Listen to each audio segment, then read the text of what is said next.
Former Impact Wrestling Knockouts champion, the longest reigning Impact Wrestling Knockouts champion, Taya Valkyrie could be set to debut in NXT very, very soon, getting a new ring name and bringing her dog with her to WWE television as well. It looks like Taya Valkyrie is set to make her NXT debut on the first episode after next week's 2 nights TakeOver Stand and Deliver event.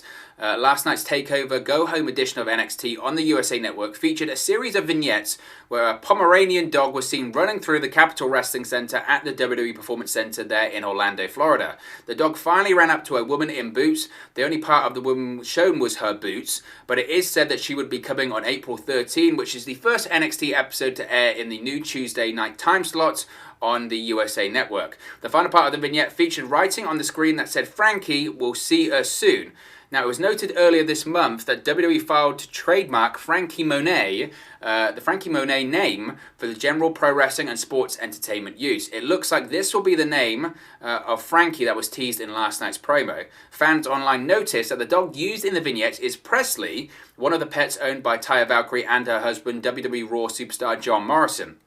The pets have an Instagram account for both of their dogs, Presley and Bowie. Taya has carried Presley at various wrestling shows in the past, including a few of her Impact Wrestling appearances. There is some online speculation that Valkyrie will use another name and the dog will go by the Frankie name, but that has not been confirmed yet. It is more likely that Valkyrie's new ring name will be Frankie Monet. As seen in, as you can see here in the screenshot, that is the dog used. They wrote, how are we going to wait that long? Frankie stole our heart. Valkyrie has retweeted several of the dog tweets from last night's show. She also retweeted a USA Network tweet that teased her new character. It said, the USA Network tweet said, quote, "If that's who we think it is, NXT is going to be Loca in April 13th. So once again, they're saying it's Taya Valkyrie. Now, of course, if you're not familiar, Taya Valkyrie is a former Impact Knockouts champion. She's a 3-time AAA Arena de Arenas champion. She debuted for Impact in September 2017 and left in January of this year, leaving the company as the longest reigning Knockouts champion in the promotion's history. Valkyrie signed with WWE in mid-February and reported to the WWE Performance Center to begin her training in late February. Now, there's no word yet on what WWE has planned, of course, for Valkyrie, but of course, once she makes her debut, we'll break it down here as well. So, if you didn't see the vignettes, they were a lot of fun. I think the most exciting thing here is that Taya Valkyrie is going to be debuting on WWE television very, very soon. It's exciting. It is exciting. Taya Valkyrie is absolutely needed for NXT at this point, absolutely needed. Now, I was a big proponent anyway of when Taya Valkyrie signed with WWE that she should just go to the main roster. She's not going to NXT because she needs to train. She's not going to NXT because she needs to work on her wrestling, or she needs to work on her work or anything like that, or she needs to improve. She's going to NXT because that's the system you follow when you go to WWE at this point. That's why she's going to NXT. She's a massive, massive asset to that roster. And I think, in my opinion, what is going to happen coming out of NXT TakeOver, and we've seen it with Rhea Ripley, because now Rhea Ripley's on the Raw roster, she's challenging Asuka at WrestleMania. I would assume, and this is just my opinion, I don't know this to be factually accurate, but I would assume we're probably going to see Io Shirai leave NXT after NXT TakeOver.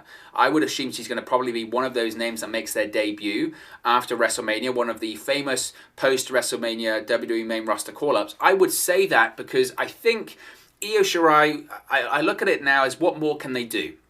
Yes, of course, she could win the NXT Women's Tag Team Championships. I don't think she will. She's been the NXT Women's Champion since, June of last year, since she won the title at NXT TakeOver in your house. She's beaten nearly everyone on the roster. She's a fantastic athlete, and I think the next big thing, or who they're trying to position, easy for me to say, as the next big thing in NXT is Raquel Gonzalez. That's what they're trying to do now. And I look at it as it's going to be the main event, I think, of night 1 of NXT TakeOver Stand and Deliver, which we will be doing a watch along for on the channel. So be sure to subscribe, bottom right hand corner. You'll be notified when we go live.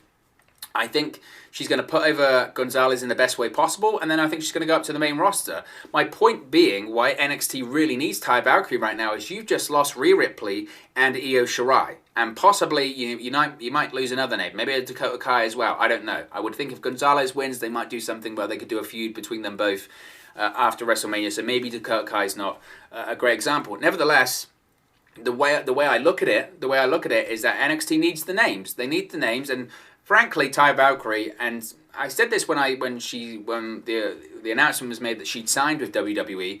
For me, Taya Valkyrie, I would be really surprised if she wasn't the NXT Women's Champion by the end of the year. I think the only reason that she wouldn't be NXT Women's Champion by the end of the year is either one, for injury, or two, if they're going to go with this Raquel Gonzalez as just a massive, massive, massive push, and that she goes like undefeated for a year. And they want to build her up as a big, big dominant heel on the brand. And I wouldn't be surprised, frankly, if they've done that. If you look at NXT over the years, it's a heel territory. It's a heel territory. Triple H likes heel champions. He likes heel champions having long title reigns as well. And I think that, as I mentioned, I think Gonzalez will dominate NXT TakeOver Stand and Deliver. And I think she'll win the NXT Women's Championship. And then Io Shirai will go to the main roster. The big question will be is what character Taya Valkyrie plays when she comes in. Because when she comes in, look, she did most of her run, most of her great success in Impact Wrestling was as a heel. She can play both, and she's very good at doing both. In my opinion, her best work is as a heel. If she comes in as a heel, then you have to wonder that is she going to go straight into a feud for the NXT Women's Championship? Are they going to do heel versus heel? I don't necessarily think that they would. I don't think that they would do that. If that's the case, what does she do? Who does she face off against? Obviously, there's a list of opponents. I mean, you could go on and on of the opponents that she could face. I just think she's that good that it would be strange for her not to go in and go straight for the title. I don't know. And again, it just depends if she comes in and she's a babyface or if she's a heel. Either way, she's a massive, massive asset to the roster. Without a shadow of a doubt, she's a massive asset to the roster. Personally, if I was WWE, I would be looking at Taya Valkyrie saying, she should only be in NXT for a year, in my opinion. And I know that's kind of, they do that for only real top talents. Shinsuke Nakamura, Karrion Kross, he could be getting a main roster call-up after TakeOver as well. I know only for very specific people do they earmark, okay, you're going to be in the NXT system for a year, but once that year's up, bang, you're going straight to the main roster. I think Taya Valkyrie should be in that same category. And I know people might say, well, you're overhyping her. I really don't think that's the case. Look at her work in Impact Wrestling. The Impact Wrestling Knockouts division rivals, to be honest, in my opinion, is the closest rival as the best women's division, especially in North America, but arguably the world.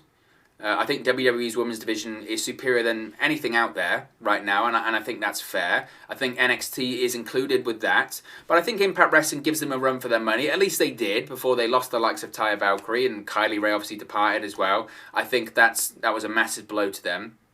But I think Taya Valkyrie, being one of the better female performers in the world right now, she really is. And given the fact that she's, 37, 38, and I don't mean to turn this into an age thing. I know Taya Valkyrie spoke about that, but just in terms of, if this was a male talent, you'd be saying the same thing. You're going 37, 38, that's your money-making years. You want to get up to the main roster. You want to get up to the main roster quickly, for better or for worse.